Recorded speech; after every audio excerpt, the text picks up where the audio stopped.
Good morning, my dear students. Today we are going to discuss a very important topic of the mathematics class 10th chapter triangles. Hello, my dear children.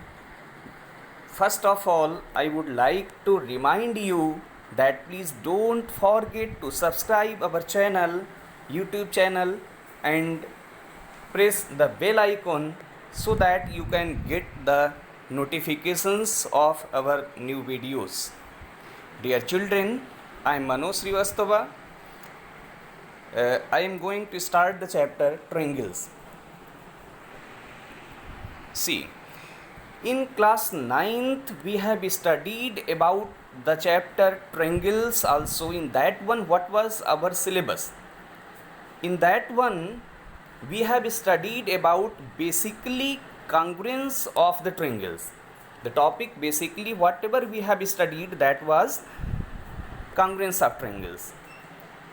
And in class 10th what we have to study, that is the similarity of triangles. हम लोगों को class 10th में पढ़ना है similarity के बारे में. Class 9th में हम लोगों ने पढ़ा था कॉन्ग्रुएंस ऑफ ट्रायंगल्स के बारे में.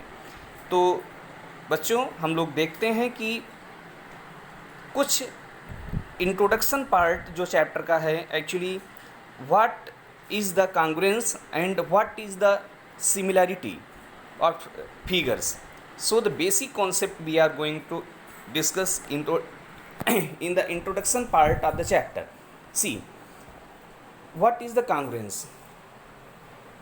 Two figures having same shape and same size. Very important two words. I am again repeating, same shape and same size. Okay, then the figures are called congruent figures. And in similar figures, in similarity, what we have to say? We have to say that two figures having same shape, this is the difference. Having same shape are called similar figures. Congruent figures में क्या था? Same shape and same size. And in similar figures, what the main term we will use? That is same shape. Here it is not compulsory that the figures should have same size. Same size होना ज़रूरी नहीं है, ज़रूरी है कि उनका shape एक जैसा हो. देखिए, हम लोग डेफिनेशन की बात करते हैं कि what is the similarity of figures. Similarity का मतलब कि सिमिलर फिगर्स क्या होते हैं. देखिए, what are the conditions, we will discuss over here the conditions of the similarity. Very important point, ध्यान दें इस पर कि कोई भी दो फिगर्स जो हैं उनको हम सिमिलर कब कहेंगे. फिगर्स का मतलब है कि हम उनके बारे में नहीं कह सकते कि दिया ट्रायंगल्स और क्वाड्रिलेटरल्स और pentagons like etcetera, any figures में be there.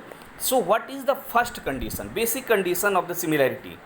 That is the figures must have same number of sides. Our first point is this कि the figures must have the same number of sides. का मतलब कि number of sides 3 है किसी भी polygon में तो वो बनेगा ट्रायंगल. और ट्रायंगल के ही सिमिलर हो सकता है. Triangle can never be similar to the square और a rectangle. Okay, so what is the first condition कि figures must have same number of sides. What is the second point? See, corresponding angles should be equal. Corresponding angles, अगर कोई भी दो figures हैं तो उसमें क्या होना चाहिए? दूसरा पॉइंट कि उनके करस्पॉन्डिंग एंगल्स इक्वल होने चाहिए. हम लोगों को ये पॉइंट लर्न करने हैं. Corresponding angles of two figures having same number of sides should be equal, then we will call that the triangles are, that means the figures are similar. This is the second point. What the third point we have to, second point it is, and what is the third point which we have to learn? If two figures are similar, then compulsorily their corresponding sides should be proportional. Corresponding sides should be proportional का मतलब ये है कि triangles की corresponding sides का ratio हम लोग find करते जाएं, वो रेशियो आपस में इक्वल आता जाएगा करस्पॉन्डिंग साइड्स के लिए। Now very important point here, अभी हम लोग एग्जाम्पल्स डिस्कस करेंगे बाद में। One very important point is there, all the congruent figures are similar. जितने भी कांग्रुएंट फिगर्स होंगे वो सिमिलर होंगे। इसका मतलब ये है, कांग्रुएंट में हम लोगों ने क्या भी डिस्कस किया था, the figures must have same shape and same size. Same shape and same size, देखिए same shape and same size ये किस बात को बिलोंग करता है? सेम शेप बिलोंग करता है कि वो दिखने में एक जैसे हैं। Same shape means this sign, same shape. और सेम साइज का मतलब होता है कि वो इक्वालिटी की तरफ बिलोंग करता है, means they are having same size, means their area and all the things should be equal if the figures are congruent. And what is the insimilarity? In similarity there is only their looking, मतलब उनको एक जैसे दिखने चाहिए। Similarity का मतलब कि figures are looking alike, ये सिंबल हम लोग यूज़ करते हैं सिमिलरिटी के लिए। It is given over there कि this symbol we are using for the similarity. अब देखिए हम लोग कुछ एग्जाम्पल्स के बारे में डिस्कस करते हैं, that is very important. Example से हम लोगों को ये समझ में आएगा कि what is the meaning of similarity. जैसे हम लोग एक एग्जाम्पल, बेसिक एग्जाम्पल ले लेते हैं। जैसे आप लोग, बहुत से लोग गए होंगे, आप लोगों ने आगरा में ताजमहल देखा होगा। आगरा में ताजमहल के बहुत सारे छोटे छोटे मॉडल्स वहाँ की शॉप पर अवेलेबल होते हैं। बहुत से लोगों ने देखा है, हम लोगों ने सब ने देखा है। तो जो उसका एक मतलब जो मॉडल होता है, वो मॉडल एक्चुअली ताजमहल के एक्चुअल शेप से मिलता जुलता, मतलब उसी शेप में बनाया जाता है, उसी शेप में बनाया जाता है। साइज वो नहीं होता है। साइज का मतलब कि वो उतना बड़ा नहीं हो सकता, but it has the same shape. उसके साथ करस्पॉन्डिंग रेशियो में उसकी लेंथ, ब्रेथ, हाइट, इन सारी चीज़ों को करस्पॉन्डिंग रेशियो में रिप्रेजेंट किया जाता है और तब उसका मॉडल प्रिपेयर किया जाता है। So the model of the Taj Mahal we can say that is the similar figure to the actual Taj Mahal. See some figures we are going to discuss here which are similar. Some examples we are going to discuss here about the similar and non-similar figures.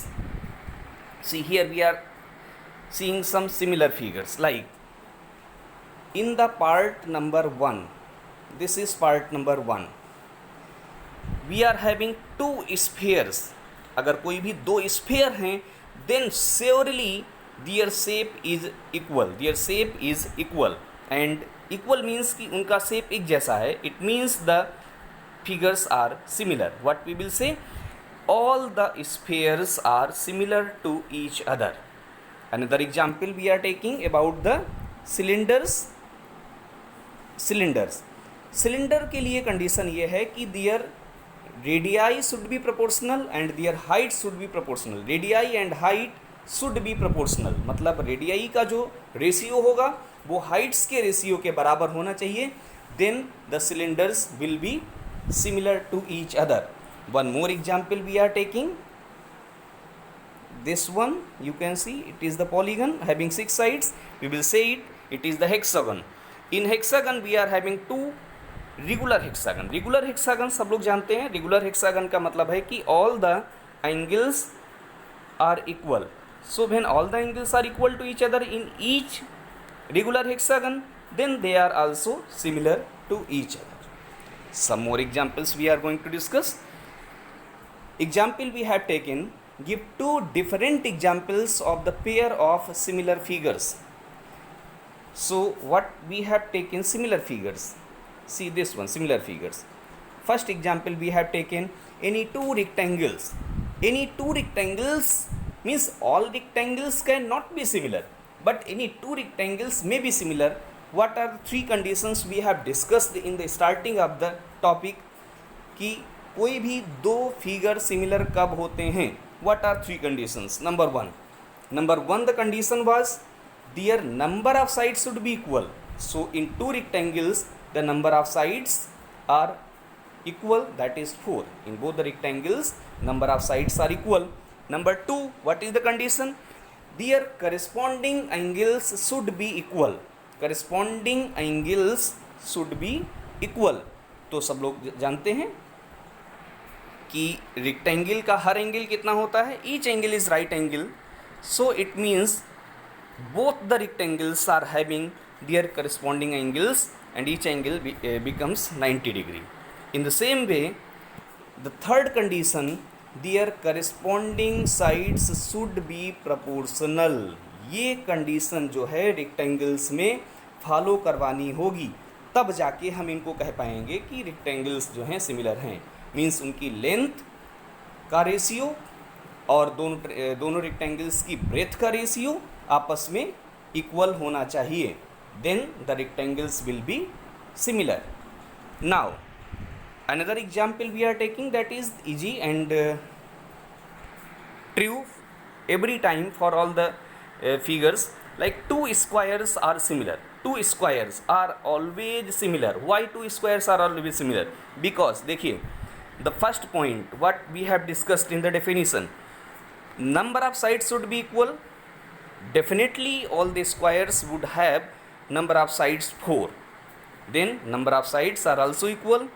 Point number 2, their corresponding angles should be equal. corresponding angles का मतलब है कि उनके जो angle first angle है वो first angle के equal होना चाहिए, सेकेंड एंगल जो है वो सेकेंड एंगल के इक्वल होना चाहिए, ऐसे ही थर्ड एंगल थर्ड के इक्वल, फोर्थ के इक्वल. और जबकि हम लोग जानते हैं कि in the square all the angles are right angles, so definitely all the corresponding angles are equal to each other. And what is the third condition? That is their corresponding sides should be proportional. तो सब लोग जानते हैं बच्चों कि square की सारी sides तो इक्वल होती ही हैं, और अगर एक साइड दूसरे के जिस रेशियो में होगी, तो जैसे ये साइड मान लेते हैं इसके जिस रेशियो में जा रही है, तो बची हुई साइड्स भी, जैसे ये साइड्स की हम बात कर दें तो ये साइड इसके उसी रेशियो में होगी. Means ratio of sides should be equal. That is following over here. Now some examples we are going to discuss about non similar figures. देखिए बच्चों, two different examples of pair of non similar figures.